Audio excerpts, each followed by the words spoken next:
আসসালামু আলাইকুম। এখন আমি সৈয়দপুরে করিম বাবার দরবারে আসছি।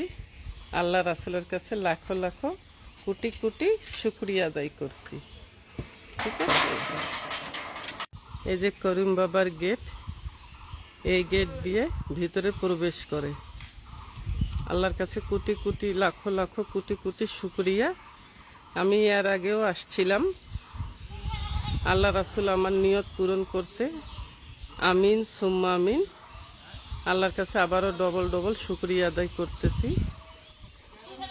আল্লাহ রাসূলের রহমতে এই কারিম বাবার ওসিলায় আমার নেক মকসুদ পূরণ করছে। আমিন সুম্মা আমিন। আপনাদেরকে ঘুরে ঘুরে দেখাচ্ছি। আপনাদের সাথে আজকে একটা কথা শেয়ার করব। আমার কথাতে যদি ভুল ত্রুটি হয় তাহলে আমাকে ক্ষমা দৃষ্টিতে দেখবেন। আগে আপনাদের কাছে আমি ক্ষমা চেয়ে নিচ্ছি, ঠিক আছে? বাবা মা সন্তানকে কত কষ্ট করে লালন পালন করে, নিজে না খেয়ে সন্তানকে খাওয়ায়। কত কষ্ট করে সন্তানের জন্য বাবা মা, যে কত কষ্ট করে লেখাপড়া শিখায়, মানুষের মতো মানুষ করে।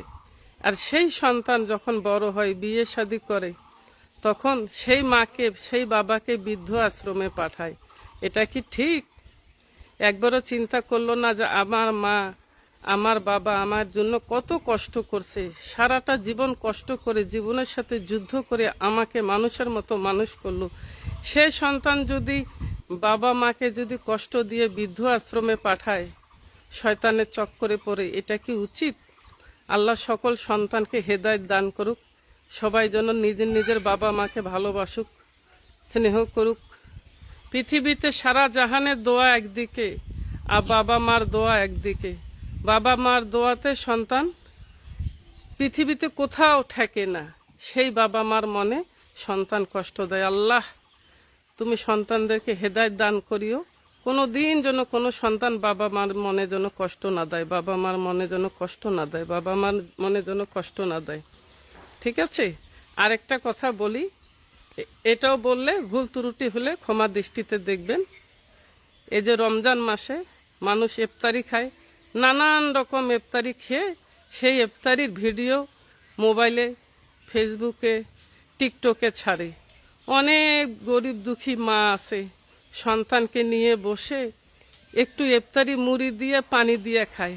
তাদের সন্তানরা দেখে আর বলে, মা আমরাও তো এগুলো ভালো ভালো ইফতারি খাবো। তারা খেতে পারে না। এটা কি উচিত?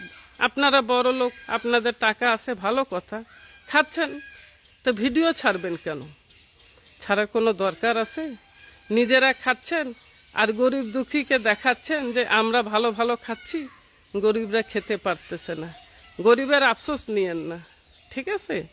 সবাই তো আর ভালো মন্দ খেতে পারে না। আল্লাহ আপনার টাকা দিছে, সম্পদ দিছে, আপনি ভালো খান। আল্লাহ আপনাকে খাওয়ার আরও তৌফিক দান করুক। আমিন সুম্মা আমিন। কিন্তু এটা আমার দৃষ্টিতে ভালো মনে হয় না। আপনাদের কাছে আমি ক্ষমা দৃষ্টিতে একবারে ক্ষমা চেয়ে নিচ্ছি। এই কথাটা যে বললাম, খান, কিন্তু এই ছবিগুলা ফেসবুকে টিকটকে দিয়েন না। অনেকের সন্তান আছে বাবা মার কাছে বায়না ধরে যে আমরা ওইগুলো ভালো ভালো ইফতারি খাবো। যখন মা সন্তানকে খাওয়াইতে পারে না, তখন সে মায়ের মনে কত কষ্ট। যখন সেই বাবা খাবার আনতে পারে না, সে বাবার কত কষ্ট। এটা দেওয়া উচিত না, আমার দৃষ্টিতে উচিত মনে হয় না। আপনাদের কি মনে হয় জানি না, কিন্তু আমার কাছে এটা ভালো মনে হয় না। এই জন্য আপনাদের সবার কাছে আমি ক্ষমা চেয়ে নিলাম। আল্লাহর হস্তে আমাকে ক্ষমা করে দিবেন। আমি যদি ভুল ত্রুটি কিছু বলে থাকি, কিছু কয়ে থাকি, তাহলে 1000 বার, 100 বার না, 100 কোটি বার আমি ক্ষমা চেয়ে নিলাম। সকলে ভালো থাকেন, সুস্থ থাকেন। সবাই বেশি বেশি বাবা মাকে ভালোবাসেন। বলে পৃথিবীতে সবচেয়ে শ্রেষ্ঠ হচ্ছে বাবা মা। যার মা নাই সে জানে যে মায়ের কি কষ্ট। আমার সব আছে, কিন্তু আমার মা নাই। তা আমার মা যখন নাই, তা আমার দুনিয়াটাই অন্ধকার মনে হয়। আমার দুঃখ বুঝার এই জগতে কেউ নাই। আজকে যদি আমার মা থাকতো তাহলে আমার কষ্টটা বুঝতো। আল্লাহ আমার সব দিছে, কিন্তু মাকে আল্লাহ নিয়ে নিছে। ইন্নাল্লাহু মা সাবিরিন। আল্লাহ যেন আমার মাকে ভালো জায়গায় রাখে, ভালো জায়গাতে যেন আমার মাকে আল্লাহ দান করে, আমার মা যেন ভালোই থাকে আল্লাহর কাছে, সেই কামনাই করি। মারে, আমি পৃথিবীতে যতদিন বেঁচে থাকবো মা, আল্লাহ রাসূল অলির প্রেমে পাগল থাকবো। মা, তুই দোয়া দিয়ে গেছিস না যে বেটি আমি যখন থাকবো না তুই আল্লাহ রাসূল অলির প্রেমে পাগলে থাকবি। আমি হচ্ছে মায়ের দোয়াতে পাগলি বেটি, আমার মায়ে আমার নাম পড়াইছে যে পাগলি। সৃষ্টিকর্তা যেন মৃত্যুর আগ পর্যন্ত আমাকে পাগলি বানায় রাখে। আমি আমিন সুম্মা আমিন বসাই দিলাম। সকলে ভালো থাকেন, সুস্থ থাকেন, হাসি খুশি হ্যাপি থাকেন। Tata, bye bye.